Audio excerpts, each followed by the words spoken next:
কথা বলতে চলেছি কলকাতার সবচেয়ে সর্বশ্রেষ্ঠ দুই টিম মোহনবাগান আর ইস্ট বেঙ্গলের ব্যাপারে, যে ডুরান্ট স্কোয়াডের ব্যাপারে। আর আনওয়ার আলীর যে কেসটা নিয়ে আমরা বলবো না কিছু, কারণ ওটা এখনো শিওর নয় আমরা কি হচ্ছে না হচ্ছে। একদম। তো যদি আমরা মোহনবাগানকে দেখি, মোহনবাগান আগের বার Durand cup champions, one of the best team ওরা ইন্ডিয়াতে ছিল, ওরা শিল্ড জিতেছে, ওরা এবার ACL 2 তেও পার্টিসিপেট করবে। তো মোহনবাগানের টিম নিয়ে যদি আমরা কথা বলি, ওদের যেমন গোলে বিশালকে তো ওদের কম্পালসারি, কেন যে ওনাকে সরানোর মতন কোনো কিপার নেই এখন ইন্ডিয়াতে, মানে উনি one of the best keepers. তারপরে যদি আমি সেন্টার ব্যাকে মানে ডিফেন্সটা যাই, ডিফেন্স অ্যাকচুয়ালি আমার বলতে হবে যে আমাদের একটু কনফিউশন আছে, কারণ যে আনওয়ার আলীর সিচুয়েশনটা আমরা জানি না। যদি আনওয়ার আলী থাকে তাহলে আলাদা ফরমেশন হবে, বাট এখন আমরা আনওয়ার আলী ছাড়াই আমরা অপশন দেখবো।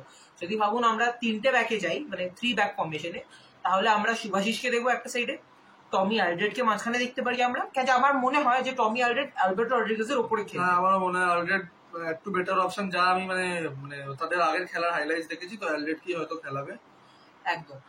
আর একটা ব্যাকে যদি ইন্ডিয়ান ইয়াং ট্যালেন্ট দিব্যেন্দুকে চান্স দেয়, অথবা যদি সুমিত রাঠিকে খেলা, সেটা আমার মনে হয় মলিনার ট্যাকটিক্স এর উপর ডিপেন্ড করবে। একদম, এটা একটা খুব বড় বিষয়, কেন যে এটা ভাবারই বিষয়, কেন যে সুমিত রাঠিও খুব ভালো প্লে খেলতে পারে, মানে ওনাকে তো এখনো পুরোপুরি চান্সটা দেওয়া হয়নি। উনি যদি চান্স পায়, উনি যদি ভালো খেলেন, তাহলে দেশের জন্য ভালো। একদমই। আর মিডফিল্ডটা মোহনবাগান একদম প্রপার ইন্ডিয়ান মিডফিল্ড রেখেছে, আপুইয়ার মতো, সাহালের মতো খুব মানে ভালো ভালো প্লেয়ার্স আছে। একদম। আর যদি আমি সেটা ছাড়াও দেখি, আমার যা মনে হয় মোহনবাগান 3 মিডফিল্ড ফর্মেশনে যাবেন, 3টে ব্যাক তারপরে 3টে মিডফিল্ড। ফার্স্টে না অ্যাকচুয়ালি ডিফেন্সিভ মিডফিল্ড যাবেন। ডিফেন্সিভ মিডফিল্ডে আমার মনে হয় যে এটা ডাবল পিভট, মানে একদিকে দীপক টাংরি আর একদিকে আপুইয়া খেলবেন, যাতে মানে ডিফেন্সটা স্টেবিলিটি পায়, যেটা অ্যাকচুয়ালি হাবাস করতো। তারপরে অ্যাটাকিং মিডফিল্ডে আমরা সাহালকে দেখতে পারি, বাট আমি যাকে দেখতে চাই উনি হচ্ছেন দিমিত্রি পেত্রাতস। একদমই। অ্যাটাকিং মিডফিল্ডের জায়গায় আগের বছর দিমিত্রি পেত্রাতস যা খেলেছে, মানে গোল করেছে, অ্যাসিস্ট করেছে, তো অপূর্ব মানে পারফরমেন্স করেছে। তো আমার মনে হয় অ্যাটাকিং মিডফিল্ডে যদি পেট্রাটসকে খেলায়, তাহলে সেটা মোহনবাগানের জন্য খুবই প্রফিটেবল হতে চলেছে। একদম। আর যদি আমরা অন্যদিকে দেখি, তাহলে আমরা ফরওয়ার্ড লাইনে মোহনবাগানের 4টে প্লেয়ার দেখতে চলেছি, একটা মানে 3টে প্লেয়ার দেখতে চলেছি, একজন রাইট উইঙ্গার, লেফট উইঙ্গার আর স্ট্রাইকার। স্ট্রাইকারে যেমন আমার মনে হয় যে আমি জেমি ম্যাকলারেনকেই দেখবো ওখানে। জেমি ম্যাকলারেন অস্ট্রেলিয়ান লিগের হাইয়েস্ট গোল স্কোরার, তো আমরা ওনাকেই দেখতে পারি। আর রাইট উইঙ্গে আমার যতদূর মনে হয় মনবীরের ওপরে গ্রেগ স্টুয়ার্ট স্টার্ট করবে, কেন যে 4টে ফরওয়ার্ড তো আপনি খেলাতেই পারেন। তো আমার মনে হয় আর গ্রেগ স্টুয়ার্ট কখনো কখনো মাঝখানে রান দেবে, লেফট সাইডে নেবে, উনি তো ফ্ল্যাঙ্ক চেঞ্জ করে খেলতে পারেন। আর লেফট উইঙ্গে আমি লিস্টেন কোলাসোকে দেখি। একদমই। কোলাসোকে মনবীরের ওপর এই জন্যই আমরা নিচ্ছি, কারণ কোলাসোর যে মানে শর্টের অ্যাবিলিটি আছে এবং মানে 1v1 যে যাওয়ার যে কনফিডেন্সটা আছে, ওটা কিছুটা হলেও মনবীরের চেয়ে বেশি, এবং পাস পারফরমেন্স কোলাসোর আমার অনেক বেটার লেগেছে, তার জন্যই কোলাসোকে চুজ করা। আর মনবীরের একটা জিনিস, মনবীর কয়েকটা ম্যাচে আমি মানবো যে উনি খুব ভালো খেলে দেন, বাট আবার কয়েকটা ম্যাচে উনি মানে এতটাই খারাপ খেলেন যে টিম ওনার জন্য সাফার করে। তো এইটা একটা খুব বড় ব্যাপার। এবার মোহনবাগান মানে কেমন খেলবে আমরা এখনো বলতে পারবো না, কেন যে মোহনবাগান মানে একটাও খেলা খেলেনি, একটাই খেলা খেলেছে, সেটা ওদের রিজার্ভ টিম খেলেছে। আর আরেকটা দেখতে হবে যে আশিক কুরুনিয়ানকে খেলায় কিনা, কারণ ওর ভালো পেস আর স্কিল আছে। এবার মলিনার ওপর পুরোপুরি, মলিনা প্রপার টিম পেয়ে যে কি খেলাবে না খেলাবে দুরান্ডে আগে দেখতে হবে সেটা। আর যদি এরকম হতে পারে যে আনওয়ার আলী চলে এলো, তাহলে মোহনবাগান 4 ব্যাকে খেলালো, আশিস রায়, আনওয়ার আলী, তারপরে শুভাশিস, ওটাও হতে পারে। তো অনেকগুলোই প্রবাবিলিটি আছে, বাট যদি আমাদের জিজ্ঞেস করা হয় লাইন আপ, তাহলে গোলে বিশালকে, সেন্টার ব্যাকে আমরা 3জন দেখবো, টমি আলড্রেড, শুভাশিস আর সুমিত রাঠি, আমি সুমিত রাঠিকে রাখবো, বা দিব্যেন্দু, যাকে মলিনা চুজ করবে। আর মিডফিল্ডে 2জন আমার মনে হয় দীপক টাংরি আর তার সাথে আপুইয়া। আর অ্যাটাকিং মিডফিল্ডে আমি দেখতে চলেছি দিমিত্রি পেত্রাতস আর সাহালকে, রাইট উইং আমরা দেখবো গ্রেগ স্টুয়ার্ট, লেফট উইং আমরা দেখবো কোলাসো, আর সেন্টার ফরওয়ার্ড আমরা দেখবো জেমি ম্যাকলারেনকে। এবার যদি আমরা আসি ইস্ট বেঙ্গলের স্কোয়াড নিয়ে, ইস্ট বেঙ্গল আগের বার ডুরান্ট কাপের ফাইনালিস্ট, ওরা super cup champion. East Bengal কলকাতার one of the oldest club. East Bengal আর মোহনবাগানের রাইভালরি মানে এত বছর ধরে সবাই সেলিব্রেট করে এসছে। তো আবার আমরা একটা এবার ডার্বি দেখবো 18 তারিখে। তো সেটার আগে ইস্ট বেঙ্গলের স্কোয়াড আমার পার্সোনালি মনে হয় যে গোলে আমরা দেখতে চলেছি প্রভ সুখান গিলকে। সেটা আমার মনে হয় চেঞ্জ হতে পারে। আমার তরফ থেকে আমি দেবজিৎকে আগে খেলাবো, সেটা কোচের মেন্টালিটির উপরে, কেন যে যদি কোচ দেখুন, যদি একটু কোচ ভালো কিপারের পিছনে দেখতে যান তাহলে দেবজিৎই খেলবে। আর যদি একটু পাসিং মেন্টালিটি ওয়ালা কিপার যে একটু সামনে আসবে, বল রিসিভ করবে, তাহলে আমার প্রভ সুখান সিং গিলকে দেখতে কোনো ওই নেই। আর ডিফেন্সটা ইস্ট বেঙ্গলের এখন অনেকটাই স্টেবল আমি বলতে পারি। হিজাজি মেহের আছে আপনার কাছে, হিজাজি মেহের তো খেলবেই সেন্টার ব্যাকে, তার সাথে আপনি লালচুনুঙ্গাকে খেলাতে পারেন। লেফট ব্যাক আপনার কাছে প্রবোধ লাকড়ার মতন প্লেয়ার আছে। রাইট ব্যাকে আমি মার্ক জুথোপিয়ানকে দেখবো। আর সেন্ট্রাল ডিফেন্সিভ মিডফিল্ডে আমি জিকসন সিং আর সাউল ক্রেসপোকে দেখতে চলেছি আমার মনে হয়।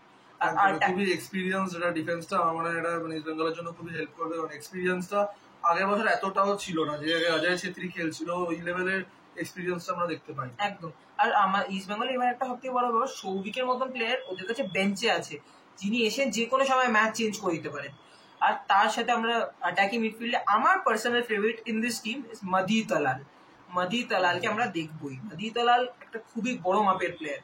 একদমই লাস্ট ইয়ার যা পারফর্ম করেছে পাঞ্জাবের জন্য, যা অ্যাসিস্ট গুলো করেছে আর গোলও করেছে, তো মানে player to watch out for. আগেরবার মাদিতালার পেট্রাটস ছিল, এবারও আমি বলবো মোহনবাগানে যেমন পেট্রাটস, ইস্ট বেঙ্গলে ছিল মাদিতালা।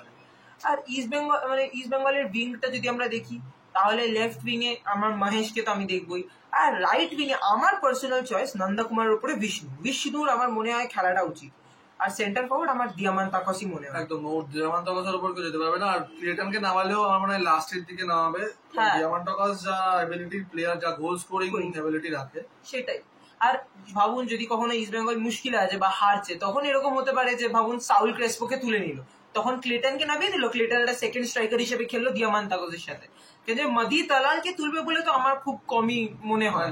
খুবই ব্যালেন্স টিম এটা। হ্যাঁ, আর হেক্টর ইউজতেও আছে টিমে, তো হেক্টর ইউজ থেকে আমরা তো এখনো জানি না, হেক্টর ইউজ তো এখনো একটাও ম্যাচ খেলেনি, তো আমরা এখনো জানি না ইস্ট বেঙ্গল কিভাবে ইউজ করবে। আগের বার মোহনবাগানে উনি ভালোই খেলেছেন, আমি খারাপ ভালো খেলেছিলেন, অনেক গোল লাইন ক্লিয়ারেন্স করেছে, কিন্তু লাস্টের দিকে সিজন যেটার জন্য মানে মোহনবাগান আরো হারলো বা গোল খেলো, আমরা একটু স্লথই ভাবে। হ্যাঁ, ওনারা একটু স্লো আছেন, এটা কোনো ডিসএগ্রি করা যাবে না এই পয়েন্ট। উনি একটু স্লো ডিফেন্ডার, বাট একজন উনি একটা এক্সপিরিয়েন্স ডিফেন্ডার, কেন হিজাজি মেহের আপনার কাছে আছেই যে ফাস্ট ডিফেন্স করে।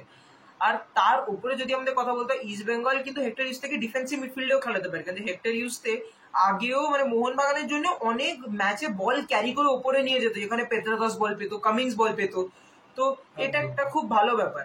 আর ইজাজির একটা খুব ভালো আছে, যদি ইজাজি বাই এনি চান্স মানে ইনজিওর্ড হয় বা টুর্নামেন্ট অনেক সময় হতে পারে, তখন একটা ইউজটা খুব ভালো ব্যাকআপ আছে। যেমন এটা ইস্ট বেঙ্গলের ফরওয়ার্ড লাইনেও আছে, যে আপনার কাছে যদি ভাবুন দিয়ামান্তাকস ইনজিওর্ড হয়েছেন, তো আপনার কাছে ক্লেটনের মতন একজন আছে যিনি এত বছর ধরে গোল মেরে এসেছেন।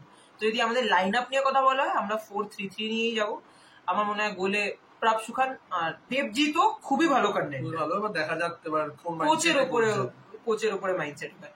আর আমার মনে হয় যে লেফট ব্যাক প্রবোধ লাকড়া, সেন্টার ব্যাকে হিজাজি মেহের, আর অন্য সেন্টার ব্যাকে লালচুনুঙ্গা, আর রাইট ব্যাকে আমরা দেখবো মার্ক জুথান পুইয়াকেও দেখতে পারি বা রাকিবকে দেখতে পারি। আমার মনে হয় মার্ক জুথান পুইয়াকেই নিয়ে যাবে, কেন যে ওনাকে নতুন সাইন করেছে। আর ডিফেন্সিভ মিডফিল্ডে Saul Crespo, Jeakson Singh, attacking মিডফিল্ডে মাদি তালাল, ফরওয়ার্ড লাইনে মহেশ, বিষ্ণু আর দিয়ামান্তাকস। তো এটাই ছিল আজকের জন্য আমাদের ভিডিও।